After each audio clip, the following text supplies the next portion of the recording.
जय भीम नमो बुद्धाय साथियों। दोस्तों, भगवान ने सभी को एक समान बनाया है, लेकिन धरती पर रहने वाले मनुष्य अपने आप को ही भगवान मानने लगे हैं। दोस्तों, हम बात कर रहे हैं चमार जाति के बारे में।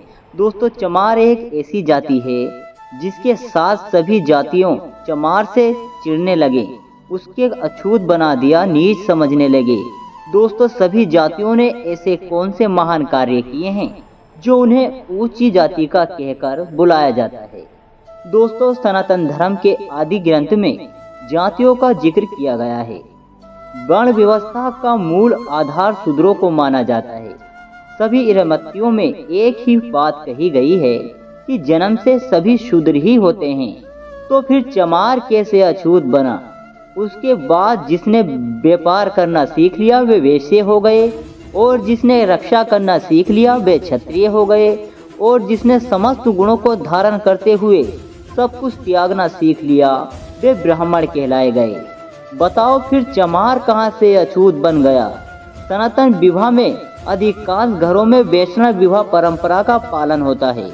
इसमें जब तक चमार दरवाजे पर ढोल नहीं बजाता विवाह को शुद्ध नहीं माना जाता है।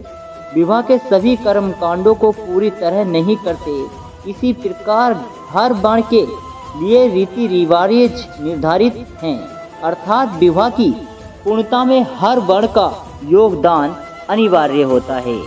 तो फिर ऊंच नीच की बात कहाँ से आ गई? यदि वर्जनाओं की बात करते हैं तो सबसे अधिक वर्जनाओं ब्राह्मणों पर लगाई गई हैं।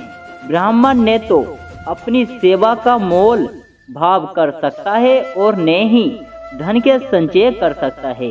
यदि किसी ने इस वर्जनाओं का पालन नहीं किया तो मात्र ज्ञान के कारण ही किसी को ब्राह्मण नहीं माना जा सकता है, क्योंकि ज्ञान सभी के पास होता है।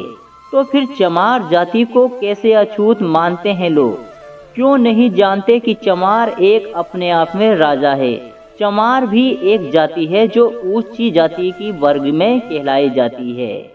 तो फिर कुछ लोग चमार को अछूत क्यों मानते हैं?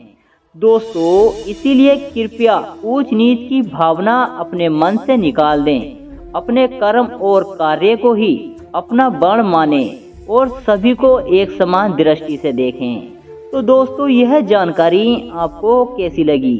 हमें कमेंट करके अपनी राय हमें जरूर बताएं। जय भीम, जय भारत।